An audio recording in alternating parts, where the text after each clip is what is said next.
The I Ching is a living transmission of the divine, of consciousness. The I Ching, the Book of Change, is a map of the 64 changing cosmic frequencies of life, of consciousness. This is an ancient wisdom from thousands of years ago that was used to track and harmonize with the forces of nature in order to guide the people, an empire, a civilization. In the 1960s, humanity discovered the 64 genetic codons, our DNA. Magically, they have the same mathematical formula, the same exact geometry as the 64 I Chings.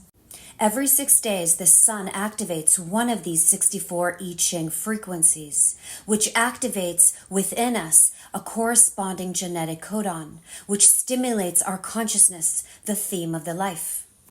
When we enter into contemplation with a particular I Ching, especially with the I Ching the sun activates each week, then life sends us the experiences we need to unlock the shadow, which raises our vibration and awakens the divine within. The intention of this video is to serve you in the highest blessed way. This is abstract energy of sensing, so receive this message with your heart and body. This week, our beautiful sun, the sun within us, our consciousness, the life, is activating the 11th I Ching. The transformational path of this frequency moves from the shadow of obscurity to the highest vibration of light, and it's via the path of idealism. When does idealism become obscured? And when does it shine out with light? Obscurity is about being lost in the clouds. It's about being lost in the details, in the trivia, in the mind and its beliefs. Obscurity refers to an obscuration of our inner light, whereas idealism is dynamic, creative, and self-enriching process. The dilemma of the 11th I Ching is belief. And this is a word we must understand correctly, because sometimes we say, I believe in myself, which is a good thing. It's an affirmation of one's own integrity.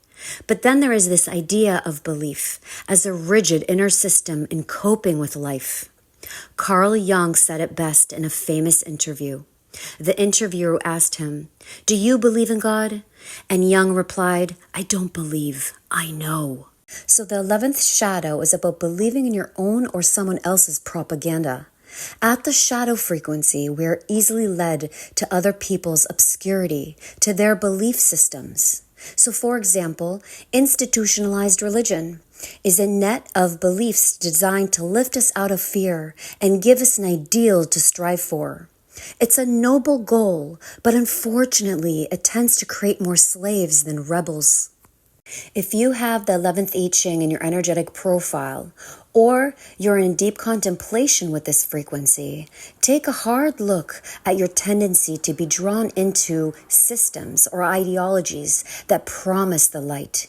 There's a massive difference between the light, the highest vibration of this frequency, and the promise of the light. Now, the other side of this word obscurity, it's about being forgotten. It's about being lost in obscurity. Here we're referring to the inner world rather than the outer world. So you are lost in your obscurity whenever you get lost in your beliefs. So let's be clear, there is nothing wrong with having a belief, but you have to be able to see that a belief is a construct of your mind. Because belief and knowing, like Carl Jung said, are completely different things. So how can we tell if something is false or genuine? The only way is to go in.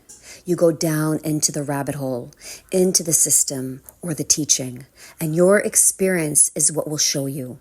What's interesting is the 12th I Ching, the next frequency in the sequence and the programming partner of the 11th I Ching. At the shadow, the 12th I Ching is vanity, and at the gift, it's discrimination, because that's how obscurity gets us. It feeds our vanity. It promises us riches, or it promises us the light, but only if you do X or Y. So we need to learn the art of discrimination, to discriminate between the genuine voices and the less than genuine voices. And that is an essential part of any spiritual path. But keep in mind, the so-called mistakes in this type of scenario are actually pure gold. It is here to show us our tendencies to the non-essential, towards something that hooks our beliefs, and that could be a massive wake-up call. So if we look at the field of health today, we see the same thing. There's an army of doctors, experts, healers, therapists, shamans, and they all promise to help you with your health, whether they prescribe you medication or hold a crystal over your head. Whatever it is, a great deal of it is obscurity. A great deal of it is the placebo effect. You buy into a belief and it appears to work. And there's nothing wrong with that. But at a certain point of your journey, your evolution, everything comes down to you, to what's inside you. So what is a belief? It's something we decide in our mind. That is the key. Our mind is convinced of a truth, and then we put that truth into our body, our DNA, and then it manifests. At the shadow, we tend to give away our authority to others because we want someone else to do it for us. Think about science. Science is not supposed to be about belief. It's supposed to be absolutely open, but many scientists become believers. They believe in their own theories. They believe in their own logic. They believe in their own opinions. A good scientist is never a believer. They're always open. They're always available for their views and perspectives to always be changing and adapting. So yes, scientists should be the most open-minded among us, as should religious people. But you see how obscurity works? Even scientists can obscure the truth. They can prove anything if they believe in it enough. They can become fanatics, even more than religious people. And that is a sad situation, and I'm not saying all. The point is, obscurity robs us of our creativity because we get caught up in this mental net of ideas. No matter how well intended it is, it keeps us from actually making any progress. It's not exactly a dead-end road. It's more like an internal loop. Obscurity traps us. It distances us from the real inner light. So beware of your belief. You don't want to believe. You want to know. And in order to get to the knowing, you have to go on your own journey, not someone else's. Obscurity is about giving away your own inner light. It's fine to find a guide or a system, but you must be careful of your beliefs. The system or teacher is just a raft to get you to the other side. And sooner or later, you will have to step off the raft. And obscurity is our addiction to the raft. It's our addiction to seeking rather than finding, to believing rather than knowing, to dreaming rather than being, creating, and embodying. The 11th gift, the way to alchemize the shadow and raise the vibration. Idealism. The 11th gift is your way to ensure you're never a victim of a belief or obscurity. It will give you the lift or clarity to carry you all the way out of the confusion of the shadow frequency into the light. Idealism is often seen as opposite to realism. So let's unpack this. To have an ideal at the core of the life is to live a life with great expansion and purpose. And the trick is not to see the ideal as literal or personal. What I mean is, your ideal is simply the carrot you used to draw up your frequency upwards. So for example, the highest ideal anyone can have is to be committed to creating heaven on earth. Most people will say that that is unrealistic, but that's not the point.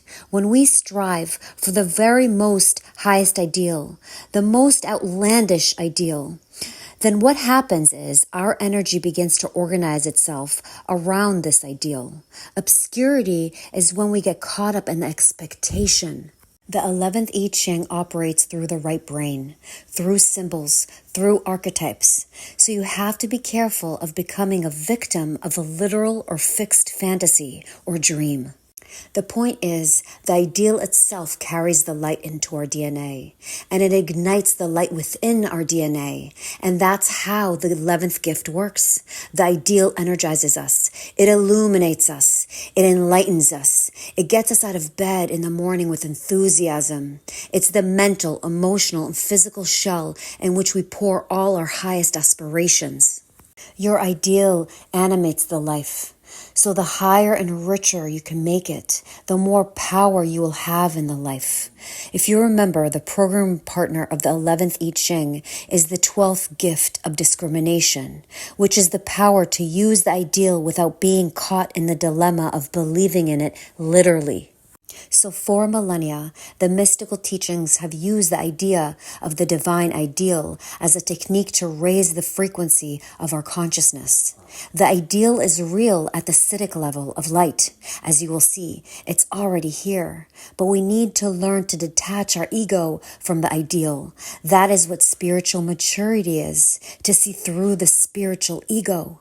So if you have the 11th I Ching in your energetic profile, or you're contemplating this frequency, then use the beautiful richness of the right brain's visions and archetypes to launch the life onto a higher level.